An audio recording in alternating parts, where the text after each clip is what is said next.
applause, guys. Come on. Don't get too crazy now. There's a huge crowd. Welcome. Thanks for coming. So you've come along to the state of online video, being a creator in Australia. Can we give it up for Steph? Neil Kolhatka. Did I get that right? Nailing it already. And Elliot from The Roundabout Crew, yeah. So I thought we'd keep this as a very fluid conversation, and I came onto YouTube back in 2006, so I've seen the full evolution up to now, and having VidCon here in Australia. So I wanted to find out where you guys come along in that. When did you start? What was it like? How has it changed? Yeah, so I'm a horror channel. So I do like creatures and like just special effects makeup and turning myself into something as ugly as possible and fake blood everywhere. But I started in 2012, and I started because I finished my diploma and I wanted to keep practicing makeup and to get better and learn. So instead of just waiting for Halloween and waiting to do makeup on clients then, I was like, oh, well, I'll just do some crazy characters on myself and then just put it online. And then I found people that were also interested in horror, and, you know, because horror is it's a small market and it's, you know, an unusual thing, but yeah, I found some other people that also liked it, so it was really fun. Yeah. Cool. So I do a lot of comedy videos, I do stand-up, I do sketches, I do a few collaboration videos with some beautiful channels like the Roundabout Crew. Beautiful talent. Yeah, beautiful talent like Elliot right here. I started in 2007 when I was in high school.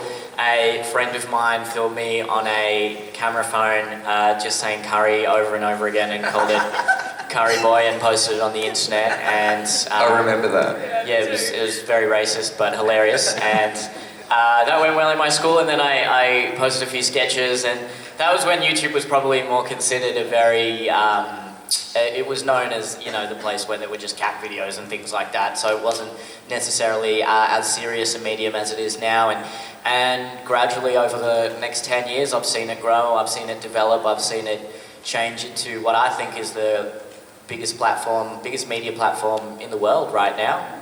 It's huge, it's a phenomenon, and I think it's only going to get bigger, it's only going to grow even further, and I'm glad to be a part of it. Awesome. I actually started my own channel by myself when I was in high school as well, because I used to love making videos with my mates and you know, the kids around the neighbourhood and stuff like that.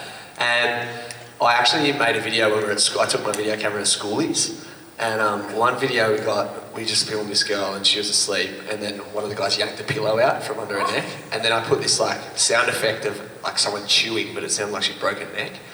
And I got like 20,000 views, and I was like, yeah, this is sick, man. And then I never got another view on that channel again, but there's one video out there, it's called Lisa's Neck Snap. Hey, go and have a look at that, 27,000 views. But then to start the Roundabout Crew, we kind of just fell into that. We were all at uni together.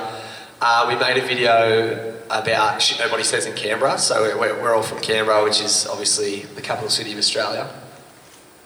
And Surprisingly. and from being in Canberra, everyone wants to take the piss out of Canberra. So because it is such a weird kind of town, it is like no one really is passionate about being from Canberra. So we got, you know, 200,000 views overnight on that video, which is half the population of the city.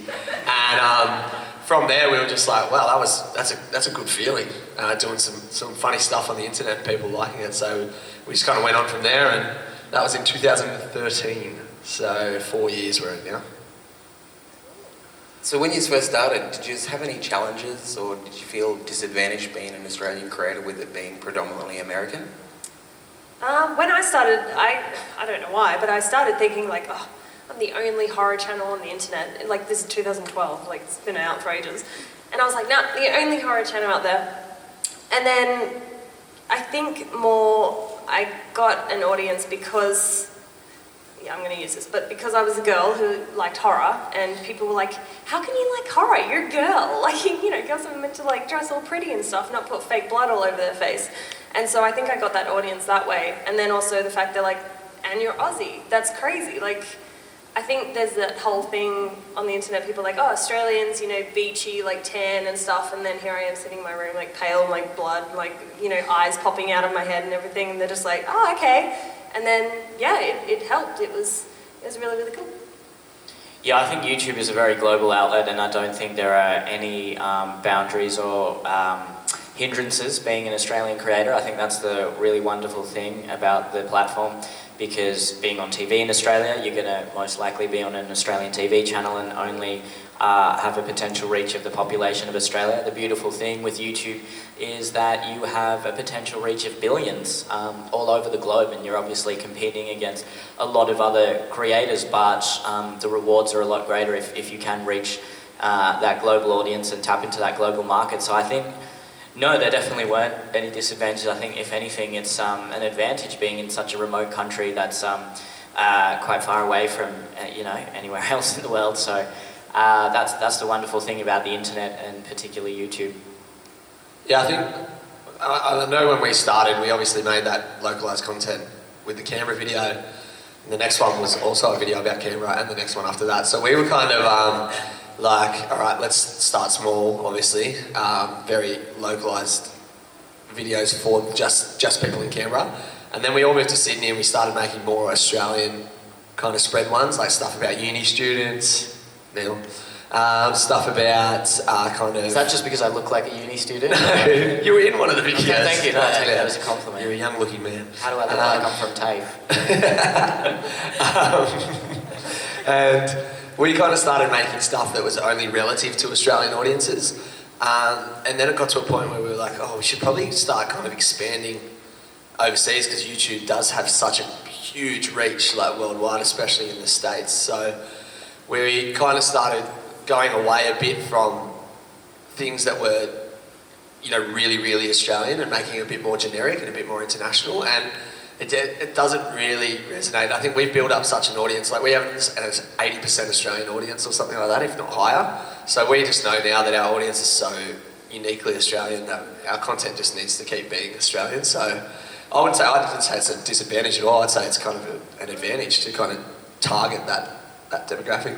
And that's the great thing about the platform. You can target whichever demographic you want to target. You targeted a very localised audience when you first started off with the Canberra videos, and if you want to target people in any corner of the globe, you can do that. And that's a huge advantage being on this platform. You don't have an established audience or an established demographic that you have to market towards. You can market towards whoever you want to.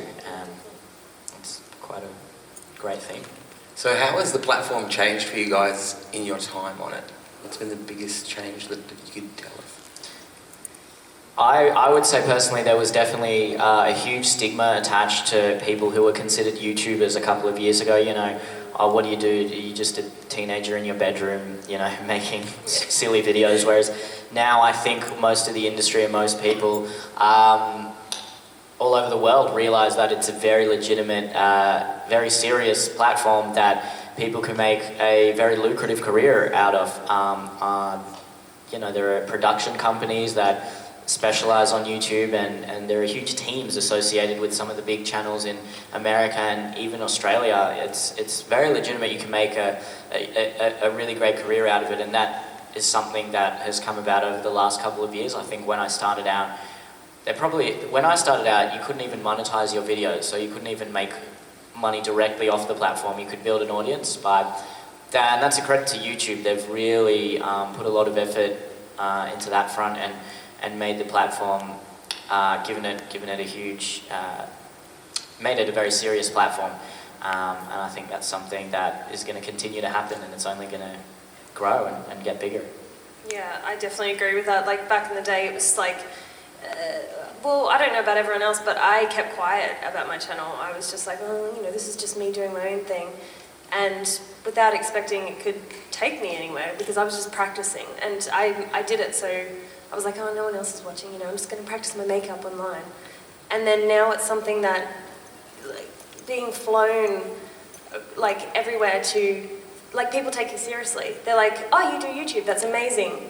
And you realise that you have a talent behind, not just being silly in your bedroom and everything like that. You have an audience you can grasp, you can, bring all these people together, you can collab with people and meet new people and friends and businesses and companies. And it's, back in the day, that's just silly to think of. And then now it's It's absolutely amazing. It's crazy.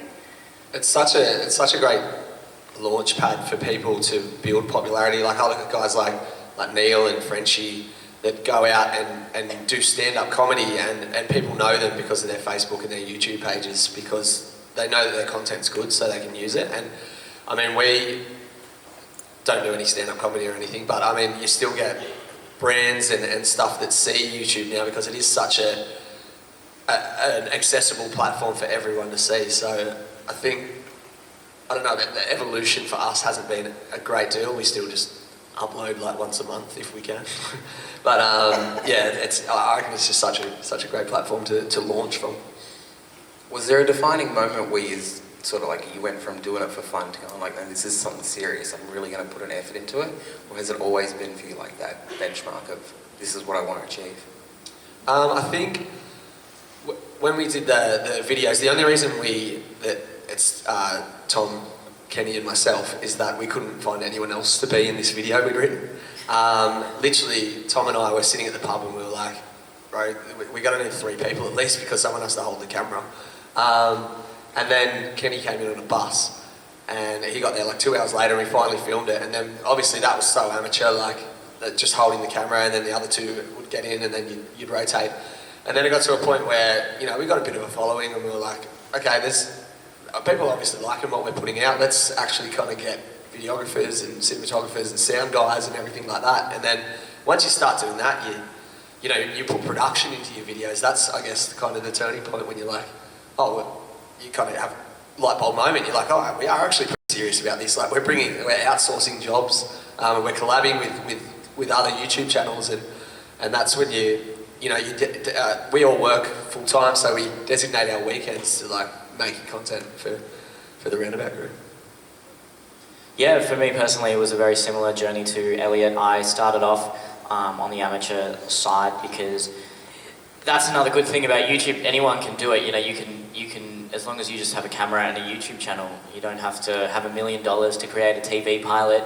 You don't have to appease a fancy director from Hollywood. You can do whatever you want to do, and if you have if you have good writing, if you have good characters, if you have good content, you will reach that audience. And then as your audience grows, you tend to get more serious about it. So that happened to me. You know, I started off doing silly little sketches with a phone, and now I have a whole team around me. You know, I have a director, I have cinematographers, I have editors, and it's a business now. So there wasn't a particular point where I thought, oh, this is definitely something I'm going to do professionally, but it was a gradual process that transformed from a very amateur thing to something that was quite professional. But for a few years now, I've been taking it quite seriously. Yeah, with me, I mean, I'm still in that whole, you know, like I still work as well outside of YouTube, and so it's more like I started it for the love, and that's what keeps me going. It's for nothing else, and obviously, like everyone here. But there was never a light bulb moment for me though, because I'm still in that whole, you know, work hard, dedication, and everything to get to that point where I'm like, oh, this could be a thing. Like maybe I've just like missed it, but I'm still like, no, I love this so much. I just want to keep uploading and uploading. But I still take it seriously because I want my work to be seen, and I try hard to make it like a learning thing for people as well if they ever want to know how to do a cut-off finger or something like that. But yeah, that's mine. Yes. You mentioned that YouTubers were seen as like weird kids in their bedroom filming stuff. When you started getting a bit of notoriety and people recognise you in the street, how did that affect you? Was that something you just found really odd, really strange, or was it something you were prepared for? No, I don't think anyone's prepared for that. It is a very strange thing. For me, it happened quite suddenly. I had one big video in Australia that went mega viral. It got 1 million views within a week, and I didn't leave my house for a day or two. And as soon as I did, I was getting recognised in the train station and just all over the place. So it was quite a shock to the system. It still is, the fact that people can come out and recognise you, and I've built a live audience from this as well. That I just did a tour around Australia doing stand-up shows. So it's unnerving and it's strange, but it's also, you know, it makes me quite proud because it means that my work is reaching an audience, and it's resonating with a lot of people. So that's the funny thing about the internet. There still probably is a little bit of a stigma attached to YouTubers and things like that, but you know, we're the ones that are getting the views. Like, we're the ones that are getting hundreds, thousands, millions of views. We're the ones that are getting the recognition out in the streets. So I think that stigma is really, it's out of place and it's outdated, and I think it needs to change. I remember when we first kind of started doing the videos, again, going back to Canberra, but because it's such a small town, it was like kind of big fish, small pond kind of thing. So we would, you know, go out and people would be like, oh, you guys did the shit nobody says in Canberra video, and we were like, yeah, and they'd be like, you want a drink? And then I was like, yeah, this is sick. That's when I kind of started to realise, all right, this is cool. And the whole thing about YouTube is there's so much like peer-to-peer, like it's not like, you know, you're not an actor so much, you're kind of speaking to your audience as well. Like I know the Roundabout Crew guys, we love when fans come up and say g'day, or like we'll be out having a few beers and they'll just come up and, you know, say love your videos, guys. It's such a great feeling, like for people to say that they're loving the content that you're putting out, and you can be really proud that you're making it. Can I just interject and say, do you love it when they buy your beer? That's the best thing ever. Melbourne Bitter, if anyone wants to get me one after this. No, because like I remember one time as well, I was walking with my mum and dad, and this kid walked past me and he's like, oh, Roundabout Crew. And mum was like, oh my God, did you just get recognised? And I was like, yeah, mum, it happens every now and then. It's the proudest moment of our life. It's all the time. Little funny story, my mum has a tattoo on her arm that says C4TW, which is part of my brand, Chopper for the win. Yep. This guy stalked her in the supermarket and was like, do you know Chopper? And my mum's rang me, she's like, this is so weird, dude. Tell him to leave me alone. My mum's this tiny little woman, it's cute. Towards the end, we're going to have some questions. If you want to tweet them through at VCAUS Creators. So if you've got any questions for these guys. But the next question I had for you was, do you think brands are coming late to the party? For Australian creators, I find, in my personal opinion, we don't be taken as serious, and it's starting to now, but it's not as serious in America. What do you think we can do to change that as creators? We're definitely behind the rest of the world with the brand integration on Australian YouTube, but like you said, that is changing. Over the last couple of years, you know, the opportunities, I've had to turn brand opportunities down because there's just that many, and a lot of them still. Hey, not to brag, you know, just saying. chuck a few this way. It's just because you're from Canberra, that's all. But sorry, did that come across really arrogant? I didn't mean to say it like that.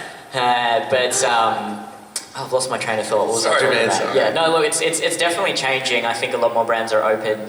I was at Brandcast that YouTube organised last year, which was a huge event in Sydney with like thousands of people in marketing and advertising, and you could just tell there's a lot, that the audience is there, the viewership is there. Brands would just be silly not to get involved.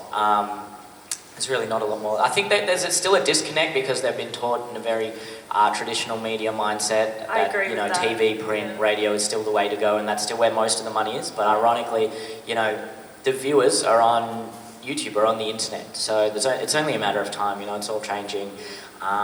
Just on that point, I work in traditional media. I work in radio sales. So a lot of what we do and Spruik is, you can reach this many people with like this many impacts. So this many 30-second commercials, and you're going to reach 150,000 people in Sydney. And I just think that we can do one video that reaches that many people, and you can have organic branded content that brands just love. Like, they love that so much more than Harvey Norman screaming at you for 30 seconds. Like, get out of Harvey Norman, buy a TV. Like, it's so much better if it's like a brand where you're watching people that you're engaging with and videos you love, and they're loving brands that you love as well. Yeah. You're going to be more like wanting to buy the brand that they've got in their videos. Yeah, that's correct. You can't go with the traditional mindset of let's just put an ad on YouTube. You have to think about it differently. I think you have to do some sort of organic advertising or sponsored content. So what you do is you integrate the product into a video, but you do it on a very subversive level, and that seems to be very effective. I've done a few like that, and when I tell people, you realize that was basically an ad, that was a sponsored video. They're like, oh really, I didn't know. And that's perfect, because then when people aren't don't feel like they're being forced to hear an ad, or being forced to have marketing thrown at them. It's attacking their subconscious. They Exactly. don't even know they're being advertised. It's much more, it's evil. much more effective that way, isn't it? Yeah. Well, branching off that again, with the, I guess you'd say the Australian frame of mind way of thinking, do you think on a global scale that is also something that is either a hindrance or a benefit? What's that? In terms of our Being culture? Aussie, or- like in reaching a global audience as an Australian, you might not hit that niche market in America, or I know of quite a few Australian content creators that have a pretty global audience. Similar to Elliot, my audience started off very Australian, but lately it's changed entirely, and now my latest video I posted, most of the views were from America, which it's great to see that. And I don't think obviously you might not have, if you're going to talk about particular cultural issues or social issues in another country, yes, you're going to be at a disadvantage being Australian, but the internet in general, I think, has connected everyone across the world. So I think we know a lot more about different countries and different issues in other countries. So, I mean, yeah, there are some instances where it could be a slight disadvantage, but I think for the most part, Australia, America, UK, Canada, we're all Western countries, we all speak English, and I don't think, if you've got an audience in America and you're from Australia, I don't think American brands would be, afraid of that. No, but that's it. It depends what the brand is. Like, obviously, you did a branded video for a Porto. Like, people in America are going to be like, what the hell is a Porto? What the hell's a Bondi burger? But, do you guys even have a Porto in Melbourne? There's one or two. Bloody good, isn't it? Yeah, get a Bondi burger, yay. But like, sorry, that's not sponsored, yeah. I just really like it. But yeah, it depends what the brand is, because there are obviously brands that are global, but there are brands that are very uniquely Australian as well. So if they want to target an Australian audience, obviously using YouTubers like Neil or us, have you got a very Australian audience, No, Steph? mine's actually American. Oh, is it? Yeah. Okay, well, so not Steph. If you want to target that exact demographic, then yeah, using channels that are uniquely Australian is the way to go. So would you say it's been a benefit for you, Steph? Yeah, like I wouldn't mind gaining more of an Australian audience. I think the reason why my channel is more American is because of Halloween, and because it is so big overseas. That's when they look for the horror, tutorials and how to dress up and everything. So that's the only reason why I think why my channel is just bigger and with American audience. But I would love to grab more of an Australian audience, because I want to show that horror is okay. I just don't think horror is too big or liked too much by a lot of people. It's like not a big audience loves horror, because it does have that sort of, it's one of those things that some people, you either love it or you hate it. And so, that's the reason why I think I want to open up to more of the Australian, just to show that, you can dress up like a weird person and a scary person, not on Halloween, So, yeah. Okay, so you've all been in the game for a little bit, and I know there's a couple of creators in the audience, quite a few. What advice would you give them in doing videos now and producing content on today's platform? Hard work, dedication. I mean, if you want to make this a job, it's a job. It's not easy. It's not just like, oh, I want to become a YouTuber, so, life is easier. Yeah, it's great, but, there's benefits, pros and cons with everything. But I really think if you want to become anything, it's dedication and really, really hard work to get there. But, yeah. Yeah, look, people have an idea that you can go viral overnight, but that's very different to building an audience. So to build an audience, find your niche, find exactly what it is that you want to do and how you're going to present yourself, and watch a lot of YouTube as well. Watch a lot of YouTube channels that are related to the style that you might want to do, and see what they do, see what works, see what doesn't work. You really want to build that audience. So just set yourself goals. My first 100 subscribers, then first 1,000 subscribers. Once you've got 1,000 subscribers, it's a really good base to build on, and anything that's going to go viral, it will go viral. So really just take it incrementally and yeah, look, find out what you want to do and hit that market and go for it. I heard before in one of the other seminars that sharing amongst your friends is a good way to go, because with the whole 6 degrees of separation, obviously you share with your friends, they have another network of friends outside their friends, and then it just grows and grows and grows. So if you've got like a Facebook page or anything like that, or you email your friends or whatever, sharing amongst your friends is a really good idea, because it can expand that way, it can really snowball. And then I think the other thing I would say, depending on what your content is, but if you find something funny or you think of an idea and you're out, write it down straight away. Like, I'm sure Neil could relate, being a stand-up comedian. If you think of something and you're like, oh my God, that would make a good joke, or that would make a good video, write it down in your notes in your phone, or write it down in a notepad or on your hand or whatever. Yeah, the hardest bit is gaining that initial audience, I find. The hardest bit is getting the first 100 subscribers, as opposed to going from 1,000 to 10,000, because if there's no initial audience to begin with, how do you get your content out there? That's the really tricky bit. So as Elliot says, don't be afraid to just spam your newsfeed on Facebook, email your friends, or hit the trending topics. You know, if there's going to be a search term that people are searching a lot for in a particular week, that's a news story or something like that, you know, do a video that relates to that in some way, just to begin with and just to get that initial audience. Because getting that initial audience, once you've got, it's really like, I think the 100 subscribers is actually the hardest thing. It took me years to get 100 it's like when you see, if I scroll down like a Facebook newsfeed or YouTube or whatever, and I see a certain number, the bigger the number, the more likely you are to kind of watch it. Yeah. So yeah, if you're in like the 1 to 100 subscribers, people are going to be like, oh, is this channel any good? That's going to be where you have to hook them with good content. Because if it's in that and you're like, oh, this channel's only 60 subscribers, it should have more. Like, I'll subscribe and I'll tell my friends about it. So definitely is the most challenging to just start.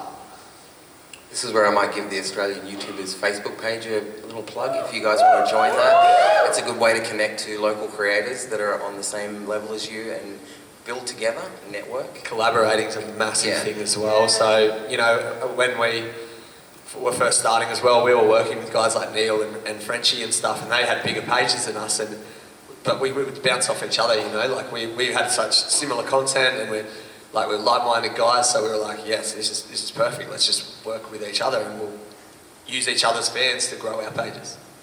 So in the terms of collaboration, did you find it easier reaching out to local creators? Easier than I'd say reaching out to an American audience. Oh yeah, no, definitely. I think with once you kind of collaborate with your first person, again with that whole 6 degrees of separation, there'll be someone else that they've collaborated with, and they're like, oh, these guys are really good to work with. Work with them, and especially up in Sydney, there's a few of us kind of around, and you just know, like, he's just around the corner, so you come over on Saturday for a few hours and we'll make a video. Like, it's easier like that. So I'll just remind you again, keep tweeting questions, we'll read a few out. Now Steph, can you tell us, when you first started and you were putting yourself out there, was there any hesitation with like feedback from friends, family? Yeah, definitely. Like, I mean, my family knew that I liked horror, or probably even just my mum. And so, you know, she supported me when I went through and got my diploma in special effects makeup.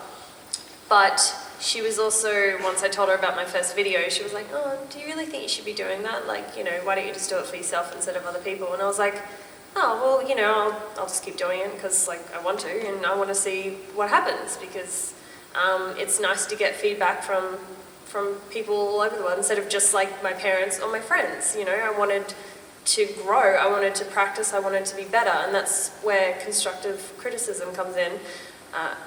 Constructive, not trolls or haters. No, you just delete them, block them. But yeah, and they were like, you know what? I saw this in a movie. You could have done this makeup bit better or something like that, and.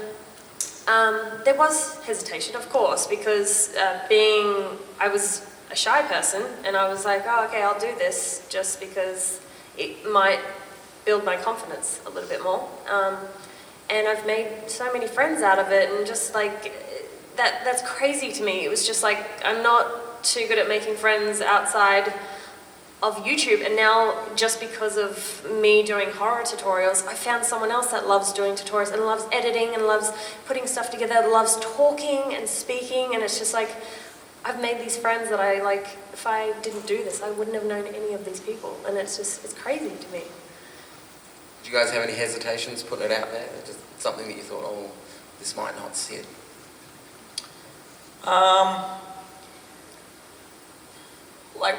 When I started posting videos, it was in high school and things like that, so there was a bit of, obviously there's going to be a bit of drawback there and a bit of name calling here and there, but no, it was always something I wanted to do, and I was never really that worried about it. I grew up watching other YouTubers, and I knew how powerful and how large and how expansive the medium was, so I was always keen to build an audience online, because I sort of put a lot of eggs in that basket. I did want to be an actor and wanted to make it in the entertainment industry, and I knew how important having a social media presence was, even when I started, 8-9 years ago. So, and yeah, like that's what it has become. TV shows and movies and things like that are looking for people with large social followings. So it's a very smart move, even if you don't want to specifically be a YouTuber, to just build a social media presence. Not even in entertainment, in any industry really. Like if you've got a page, if you've got a blog or anything like that, and YouTube is the best video platform out there to do that. So it's no one should feel any hesitation. If there's any people out there that are saying things, or oh, that's just YouTube or whatever, they're just dumb. It's outdated. There's only advantages for gaining an audience on YouTube, no matter what industry you're in. Yeah, I think obviously these guys have their own channels and have their own personal brand by themselves. When it comes to us, because there's three of us, if there was any hesitations, there was always, or like any kind of, oh, should we? There's always two other people there that could kind of lift that person up. I guess that's where it helped. When it came to, we never really had any hesitations, because we're all good mates and we just made videos and we loved it and it was just fun. So it was really good to start. But my mum hates our videos, absolutely hates them. She's always like, can you just make one with like a mermaid in it or something? And I'm like, sorry mum, but 55-year-old women aren't really our demographic. So, so yeah, when it comes to putting stuff out there, you can't hesitate, because what you do, you've got to be so proud of your work, and you just got to get it out there. Yeah. It doesn't hurt being a bit shameless at the beginning. On Facebook, just like my videos, follow me, subscribe. Yeah, seriously. Messaging all your friends to share the video. That's what it takes. That's literally a bit shameless. How we started. Yeah, we did the video on YouTube, shared it on Facebook, and I was messaging all my friends. I was like, please share this video for us, because we think you're going to like it. Like, just share it, and people will do it. They're your friends. And that's the thing with an online audience. It's a real audience. It's an audience that genuinely likes what you do. They haven't been told to follow you. They haven't been told to like you. It's not as though a big TV station has just advertised your show relentlessly, so therefore people just watch it. No, like, an online audience is an audience you've built up yourself generally without any marketing budget or anything like that. So it's a very true audience that is going to be quite faithful and is going to stick with you for a long time. Nice. So I might flick to a few questions. We have one here from Amy Marks. How do you deal with uploading in the internet speeds? Rage every day, every time. 4G is the answer. Yeah. I just got NBN, so it's. Oh, you're good now. Fine. Yeah, So you're on US upload? Oh yeah, I don't even know how to answer that. Look, we all go through it, we all rage. I've thrown a laptop. Like, I've just been like, I'm over this, I'm done. Like, but the amount of times you go to libraries. Throwing a laptop? Yeah, I have. I've just been so angry. But, Did it break? No, it was fun. But just like rage going to places friend's house, libraries, just anything to upload that Yeah. damn video with the damn Australian It's internet. going to be. Come on, Malcolm. ADSL is going to be around for a long time, so try to find some other ways to do it. Like go around Neil's house and use his MBA if you need to. No, it's mine. Stay away. I just read a really good question from B Aussie. Have you ever considered moving overseas to better your job opportunities? Yes. Definitely, yeah. No. I love Canberra's Australia. just for you? Yeah, no, look, I think what we're doing, well, I guess there's always that appeal that you know, the States is where it's at. If you're good enough to go there, like, if you're good enough to go there and build a following, that's where the big productions are made, and that's where but I think for us, we're just, at the moment, so focused on our local audience and our local content and what we can offer Australia, then if that builds up enough and we build up a big enough Australian audience, like nationwide, then that's when you start kind of getting the confidence to be like, all right, now I can go to the UK or to the USA. For me, actually, I did say yes, I've considered it, but without the internet, I would have probably considered it more seriously because, as Elliot said, America is the dream for any actor or anyone, even a comedian. You want to make it in America, that's always the dream for anyone in the creative arts. But with the internet, you can reach that American audience. So I sort of said to myself, well, how about I build an American audience and then go over to America when I'm a bit older with this American audience, you know, behind me. So I always considered it, but if anything, YouTube has made it easier to pursue my goals and my dreams within Australia because the internet and YouTube is a very global platform. Yeah. I mean, for me personally, just because of my channel and what I do, I think America would be perfect for me with more ways than one because, you know, I still do special effects makeup outside of YouTube, like, you know, and so I really think it would benefit me more if I went to America and I could still do clients and branch out to movie companies or anything like that, but also not right now. I definitely think I would like to build up more here, and then that would be a future goal, but definitely not right now. What do you think as Australian creators we could do to further make a bigger impact? So we can really hit it home.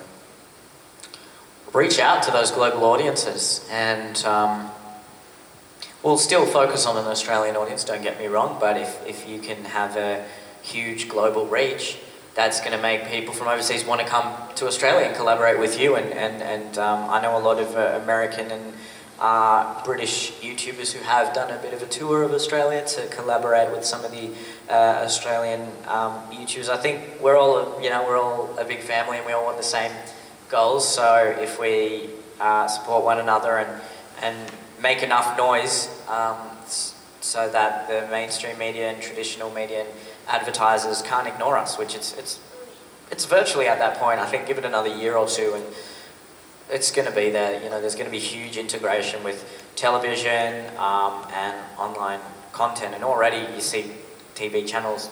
Channel 10 nearly went broke. Netflix and Stan streaming services are the future, and they're virtually an internet service. YouTube Red is another big one. So what we can do is really just keep going and keep building and keep growing stronger and keep growing our channels and growing our audience and our reach and the professionalism of our content to a point where we can't be ignored.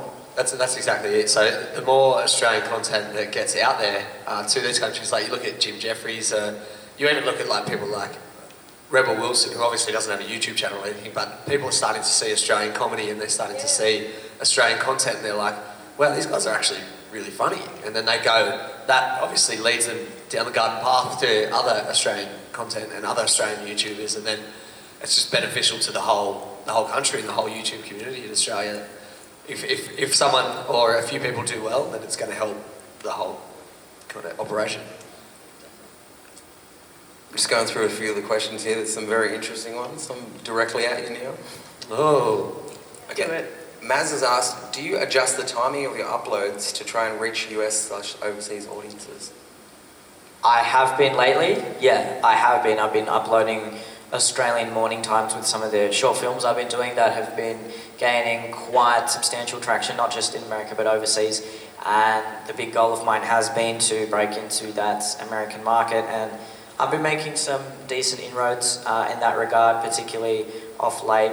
So anything I can do to help that, which includes uploading into American peak times, so that that's not hard to do. You don't have to be there. You can just film your videos here and either schedule them or just upload them in the morning Australian time. So yes, I do. No, not at all. For us, we're True blue. You yeah, guys. mate. Nah, screw America. Nah. We always upload around kind of 5, 6, 7 o'clock at night when internet engagement's at its highest, because, like I was saying, we look at our audience and we go 80% Australian, right? Let's feed the majority. Like, let's not try to break it. Okay, so this is branching off a question from Jasper Riley. It says, as an Aussie, how do you reach viewers in other countries? But I'll flip it again. So reaching viewers in Australia, what do you do that's unique to make that audience pick up your video and see you? I think for us, it's obviously really relative content to people that are at our age or thereabouts, kind of thing. A lot of our stuff is relatable stuff that happens when you're out or when you're with a group of friends or in a group of friends, and there's one guy that you pick on about his beard or something like that. Like, it's just it's basically almost a documentary for us in a lot of ways. So we think, and like I've been around like a lot of kind of different groups of guys, in Canberra from my hometown, which is on the south coast of New South Wales, tiny little town, and then to Sydney, Melbourne. You see these groups of guys, and it's just, there's a lot of them that are doing similar things.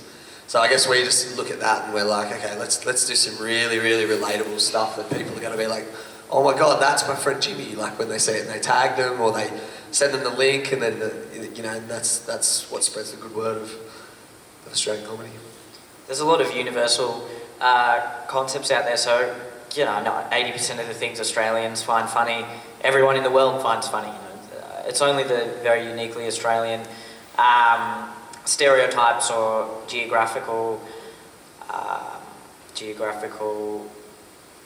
limits and things like that are going to limit you if you're talking about those particular things. So I don't think you have to force yourself to do specifically American or specifically British content, but as long as you're not talking about things that are succinctly Australian, then there's no reason that it shouldn't reach a global audience. Which is, that's what I was saying before, which we kind of tried to do that for a bit, like not mention things that were really specifically Australian, because if people don't understand what's going on, they're not going to subscribe, they're not going to watch your videos or whatever.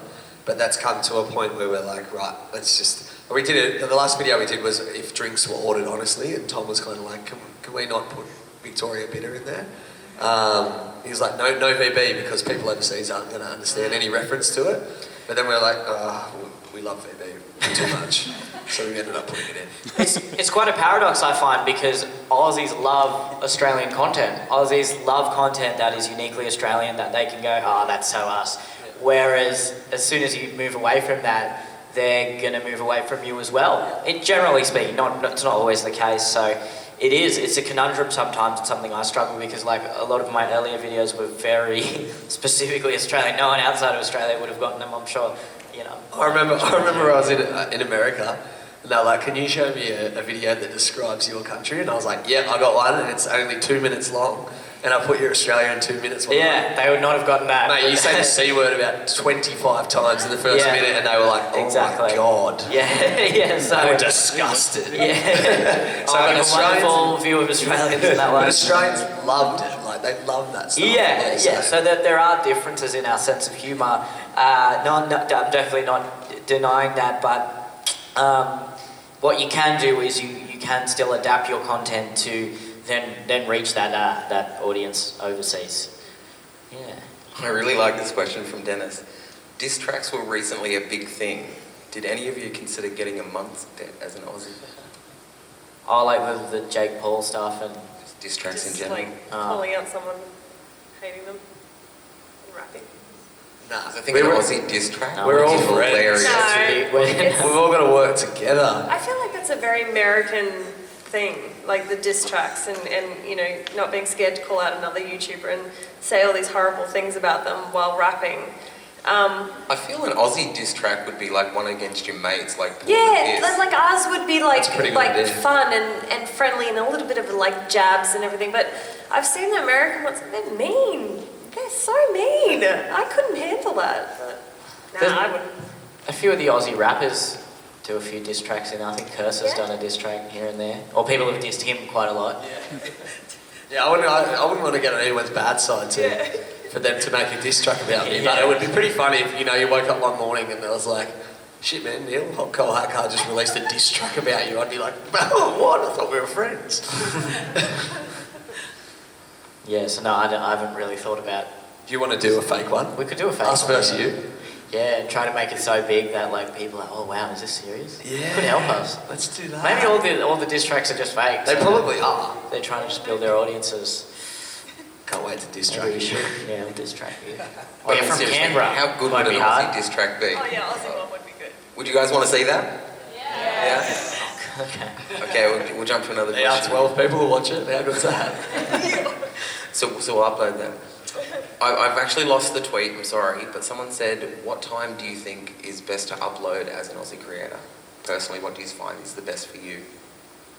I mean, mine's, I think early morning is the best, but mine can be, because of what I do, I usually catch a lot of people watching my videos before they go to school or American late night, but my morning is usually mine.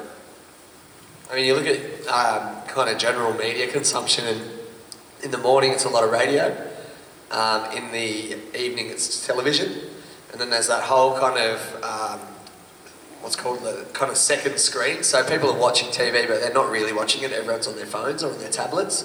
So we always kind of think, if you're uploading at about, 5 o'clock, you're getting people on their way home from work, in transit. And then if not, they're getting home, they're watching telly, they're scrolling on their phone, because everyone's on their phone when they watch TV. Hopefully they're not watching your videos when they're driving. Oh yeah, they're hopefully. They could be. They're that good that you probably would watch them while you drive. Oh, cause a few accidents. Yeah, I think if you're trying to hit that Australian audience, you want to upload in peak times in Australia, which is 5 to 9.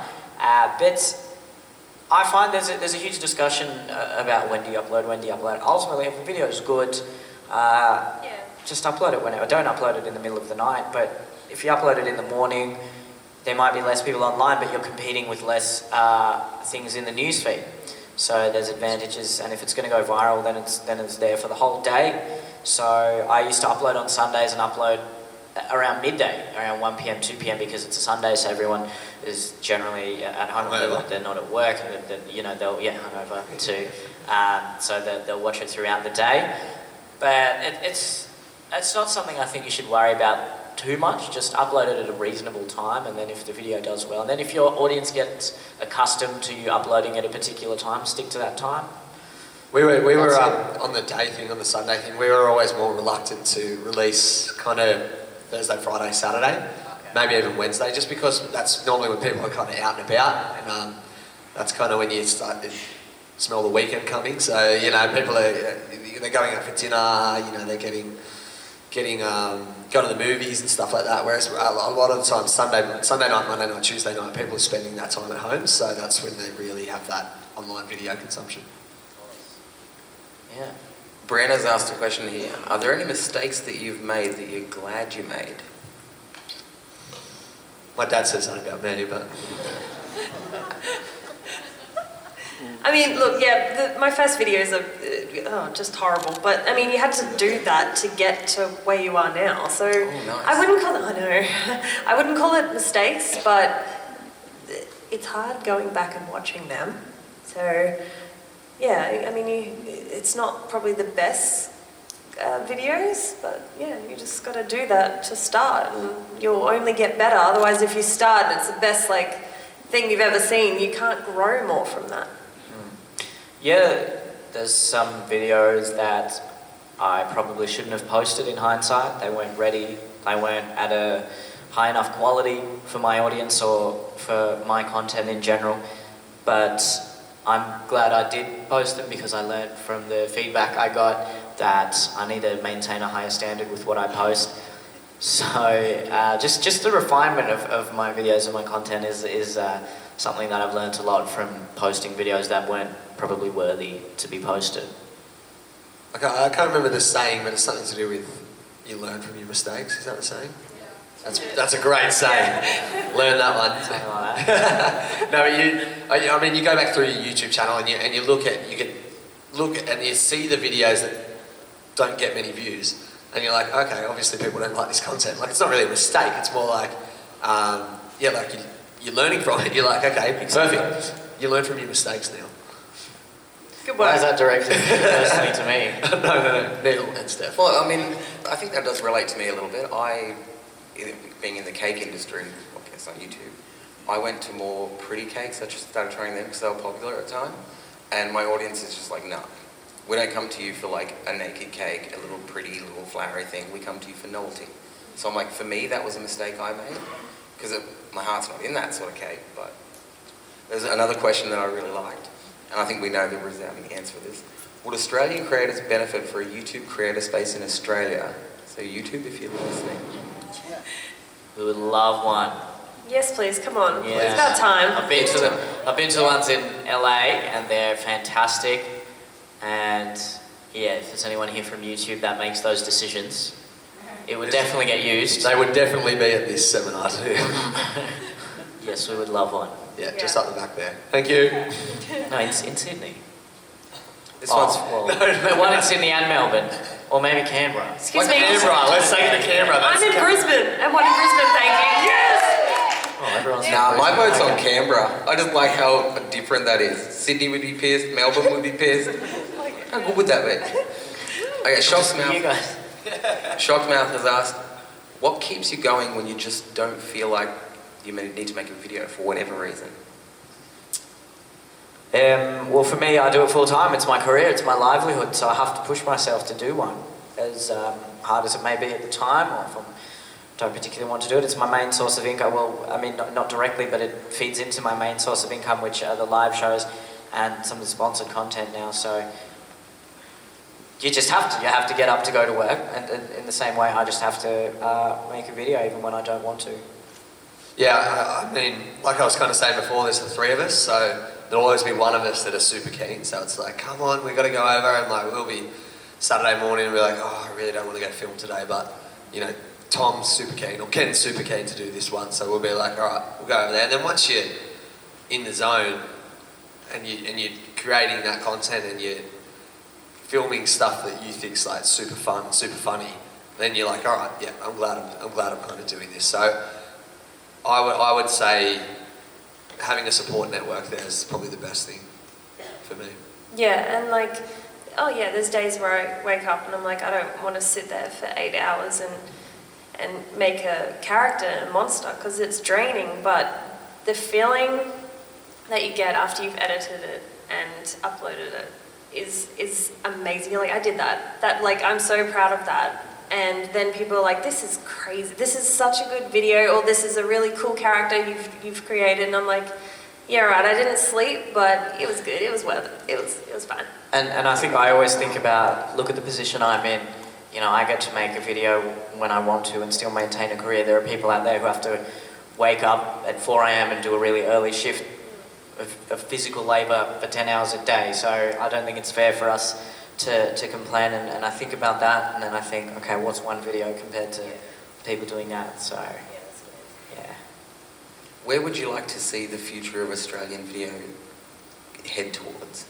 I'd love to see a lot more integration with traditional media. I'd like to see traditional media give a few YouTube and internet creators a chance and let us show just how large our audiences are and just how talented we can be. We're not just little kids in our bedroom. We're not just people going out on the street and throwing eggs at people and calling it a social experiment. We're a lot better than that. So I would definitely love to see a few of us really break the mainstream and be widely recognised through Australia and maybe even through the world.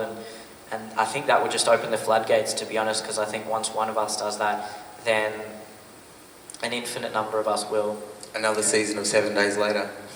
Sorry? Another season of 7 Days Later. I love that, yeah. I mean, that won a digital Emmy, so, I think that was incredible. I was just in love with that concept. That was cool. Reaching out to the creators really and good. just building it off that. So, yeah, kind of like Neil was saying, breaking down that wall between online video and traditional media, and a good little kind of position in between those two is your Netflix and your Stans and your streaming services. Yeah, Giving Aussie YouTubers, like the Van Buren Bros stuff is amazing, but kind of online web series for Australian content producers is kind of where probably the first stepping stone towards breaking down that wall to traditional media. I think, once we got some high quality web series that are being pumped out to the masses and to international audiences, and those two, like Netflix is just the perfect platform for it.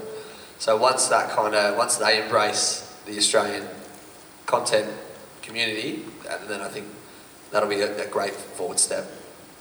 Agreed. Yeah, I agree too. It's awesome. Now, I'm having internet trouble, so I've got no more questions. Typical Australia. Oh, yeah. I'm sort of paying attention, So, Someone think of a question. let's just go off the cuff here. Do you think video will become more important than mainstream TV? Or online video, I should say. Yeah, I think so, definitely. With the current generation growing and Yeah. loving it more, do you foresee that going, traditional media? not so Everything much? will be on the internet Yeah, I in agree. the next 20 minutes. No, I don't know. it'll be pretty soon, I reckon. What would these upload speeds? Yeah, like your smart TVs are just taking over now. Like I know people that don't even have TVs. Like it's just literally because of the Netflix and the Stans and the YouTube Reds and stuff. Like it just. I don't have an aerial. We have a TV, but all we do is plug our HDMI cord into the laptop. That's what the TV is for, to enhance the size of the show we're streaming. Don't have an aerial. We don't watch TV, so Stream it to the Apple TV? yeah, exactly, man. Yeah, exactly. So I can soon. Definitely. I think already you see TV shows and traditional media posting a lot of online content aiming to go viral. I think advertisers now don't just look at overall ratings on television, they look at overall engagement, which a huge part of that is the social engagement. I'm quite sure The Bachelor and The Bachelorette do that. So it's already happening, it's already changing, and yeah, it's only a matter of time, because before I always saw YouTube and the internet as a springboard to then get onto mainstream media, but now I think the internet is the future, and a platform like YouTube is the best video platform out there, and it's only a matter of time before it probably is.